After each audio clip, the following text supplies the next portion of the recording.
Hello guys, welcome back to my new video. তো অনেক দিন ধরেই রেসিপি ভিডিও আসছে না। তো তোমরাও সবাই কি ভাবছো জানি না, যে কি হলো আমি কেন রেসিপি ভিডিও দিই না।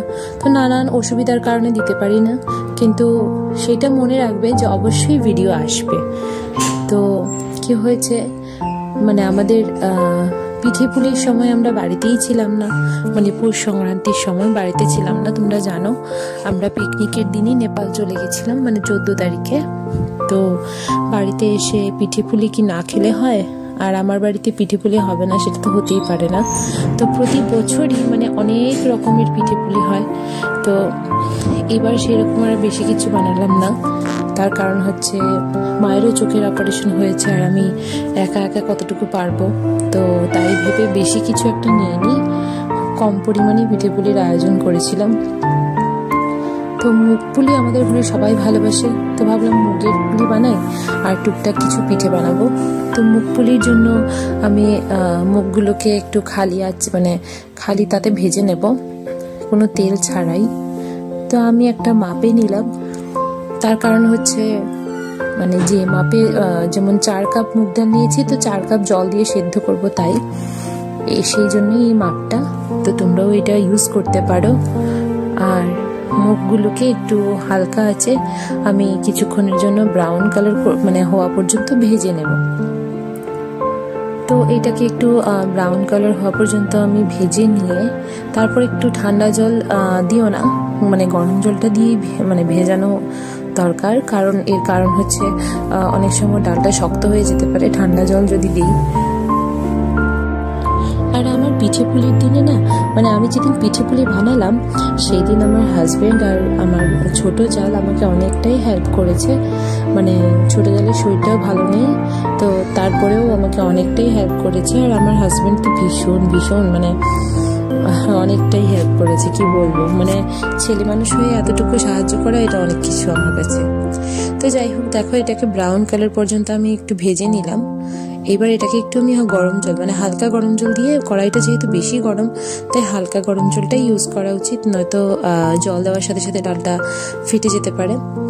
তো কিছুক্ষণের জন্য আমি ভিজিয়ে রাখবো। দেখো এটা কিন্তু এই কড়াইটা গরম বলেই এরকম উতলিয়ে উঠছে। তো এবার আমি গ্যাসটা অফ করে দিচ্ছি। আর এটাকে ওই যে বললাম আমি 4 কাপ মতো জল করে রেখেছি, কেটলিতে বয়েল করে রেখেছি, তো সেইটা দিয়ে সেদ্ধ বসিয়ে দেব। এদিকে গুড়টাকে একটু ছোট ছোট করে কেটে রেখেছি, কারণ গুড়টাও আমি মাপ অনুসারেই দেব। আর এইদিকে 4 কাপ ডালের সাথে 4 কাপ জল দিয়ে আমি এবার ঢাকা দিয়ে কোনো নুন টুন ছাড়াই সেদ্ধ করব।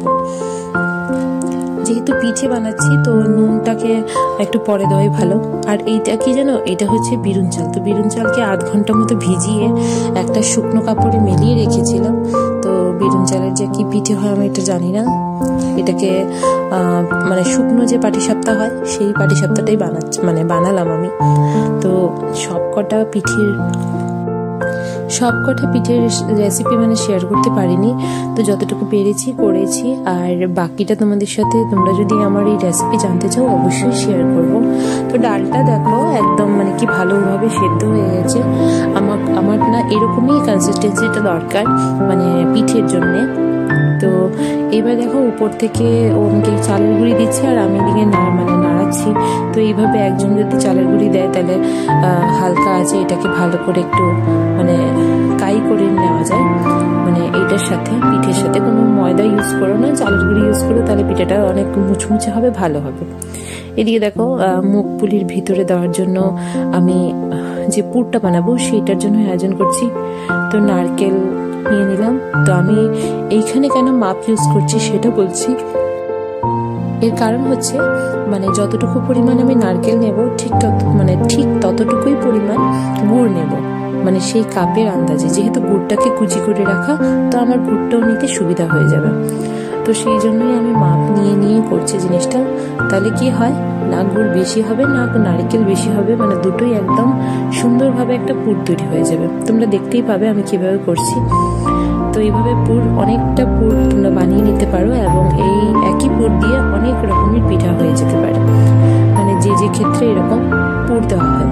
তো এইভাবে পুরটাকে তোমরা বানাতে পারো। মেজারমেন্টের জন্য এই মাপটা দেখানো, কারণ আমি এইভাবেই শিখেছি, তো এইভাবেই আমি করে থাকি। তো এইবার আমি হালকা আছে এটাকে ভালো করে কিছুক্ষণের জন্য নাড়িয়ে চাড়িয়ে একদম মানে ভালো করে একটা পুর বানিয়ে নেব, তোমরা দেখতেই পাবে। আর গুড়টা অবশ্যই ভালো হওয়া দরকার, অনেক সময় গুড় একটু মানে গুড়ের প্রবলেম হতে পারে। তো আমার এই গুড়টা ভীষণ ভালো ছিল। তো এইবার দেখো সেই যে আমি কাই করে রেখেছিলাম সেটাকে আধ ঘন্টার মতো আমি ছেড়ে দিয়েছিলাম, মানে ঢেকে রেখেছিলাম গ্যাস থেকে নামিয়ে। আর এইবার একটু ঘি দিয়ে এটাকে ভালো করে মাখিয়ে নিতে হবে। তো যেহেতু আমি এত ভালো করে মাখাতে পারবো না, তো আমাকে ওই মাখিয়ে দিচ্ছে, মানে ওর বাবা মাখিয়ে দিচ্ছে। তো ছেলেদের হাতের মাখা মানে অনেকটা সফট অ্যান্ড স্মুথ হয়, আমরা সেই শক্তি দিয়ে পারি না বলে। তো ওই মাখিয়ে দিল। আর এদিকে দেখো আমার পুরটাও তৈরি হয়ে গেছে। এইবার এটাকে কি করব, মানে কিছুটা নেব আর কিছুটা ঢেকে রাখবো। তো আমি কিছুটা পুর নিয়ে নিলাম পিঠে বানানোর জন্য, আর কিছুটা পুরকে ঢেকে রেখেছি। এর কারণ হচ্ছে যাতে এটা মানে ড্রাই না হয়ে যায়। যদি ড্রাই হয়ে যায় তাহলে পিঠেটা ফেটে যাওয়ার চান্স থাকে, মানে মুখ পুলিটা ফেটে যাওয়ার চান্স থাকে। তো তাই জন্যেই এটাকে ঢেকে রাখা। তো এটাকে ভালো করে চটকে চটকে আমি পুলির মতো বানিয়ে নিচ্ছি। তো তোমরা একটু দেখো কিভাবে পুলিগুলো বানাচ্ছি।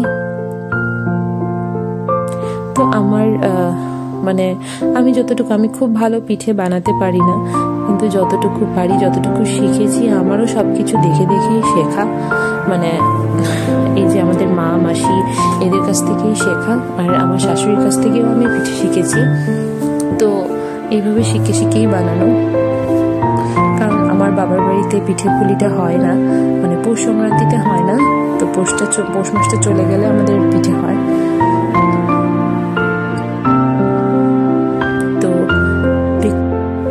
এইভাবে ভালো করে ডলে ডলে আমি পুলির মতো বানিয়ে নিচ্ছি। তো এই ক্ষেত্রে তোমরা যেরকম পুলি বানাতে পারো সেরকমও বানাতে পারো। আমরা দুধ পুলির জন্য যেরকম মানে পুলি বানাই সেরকমও বানানো যায়।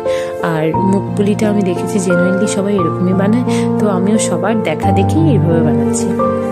তো এইবার কড়াইতে একদম ভালো করে তেল দিয়ে দিলাম, মানে ভালো করে একদম ডুবো ডুবো তেল দিয়েছি। আর এদিকে একটু শিরা করছি, এই শিরাতেই কিন্তু মুখ পুলিগুলো দিয়ে দেবো। আর তোমরা যারা মুখপুলি শিরা ছাড়া মানে মুচমুচি খেতে চাও সেইভাবেও খেতে পারো, সেইভাবেও ভালো লাগে খেতে। তো আমরা জেনুইনলি শিরাতে দিয়ে খাই তাই। আর এদিকে আলুর পিঠাও হবে। তো মানে অনেক কিছু পিঠা মানে বানাচ্ছি, কিন্তু পরিমাণে আমি কম করে বানাচ্ছি, কারণ আমি সময় দিয়ে পারবো না বলে তাই। আর আরেকটা কথা, মানে আমার নিজের এক্সপিরিয়েন্সে বলছি, মুখপুলি সবসময় ডিপ ফ্রাই করবে। যদি কম আঁচে ভাজো তাহলে পুলিগুলো ফেটে যাওয়ার চান্স থাকবে।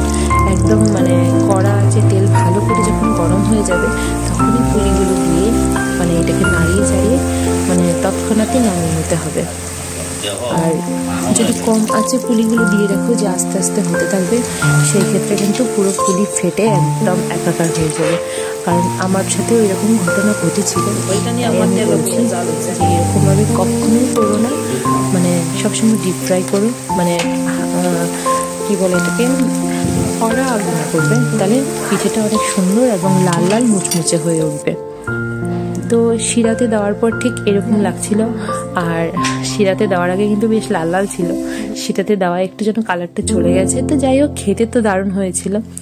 আর এদিকে দেখো নারিকেল যে পুরটা বানিয়েছিলাম সেটা বেঁচে গেছিলো, তাই একটু মানে ময়দা মেখে কয়েকটা এটাকে কি বলে ভাজা পুলি বানাচ্ছি। তো আমরা এটাকে অনেকে শুনেছি ভাজা পুলি বলে, আবার অনেকে বক পিঠা বলে। তো নারকেল দিয়ে বক পিঠা তৈরি করা হচ্ছে। তো আমার ঘরে সাজ ছিল, তাই সাজ দিয়ে তৈরি করা হচ্ছে। আর এদিকে দেখো মাম্পিও করছে, তোমাদের দাদাও করছে, মানে দুজনের মিলে যা হচ্ছে আর কি।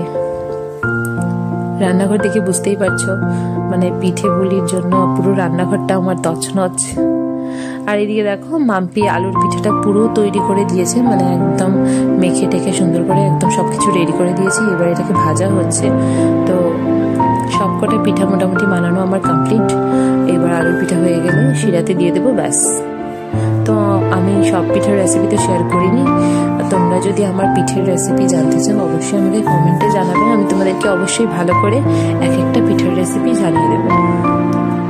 আর এইটা হচ্ছে ওই বিরুন চালের যে শুকনো গুড়ির পিঠাটা করব সেইটা। তো এই পিঠাটাও খুব দুর্দান্ত হয় খেতে, এটা বানাতে অনেক কষ্ট। আমি আমার মাসির কাছ থেকে এটা বানানো শিখেছি। তো আমার মানে মাসি এটা করেছে, আমি দেখে দেখে শিখেছি, তো সেটাই আমি ট্রাই করলাম। খুব যে ভালো হয়েছে তা নয়, কিন্তু পিঠাটা ভালোই হয়েছে মোটামুটি। তো চলো আমি আমার ভিডিওটি আজকের মধ্যে এখানেই শেষ করছি। আমার পিঠে পুলির ভিডিও তোমাদের কেমন লাগলো অবশ্যই জানিও। আর হ্যাঁ, আমার নেপালের ভিডিও অনেকটা ভিডিও রয়েছে তোমাদের জন্য, সবকিছুই শেয়ার করব, একটু ধৈর্য ধরে দেখো আমার ভিডিও। তো চলো আজকের মতো টাটা, দেখা হচ্ছে নেক্সট ভিডিওতে।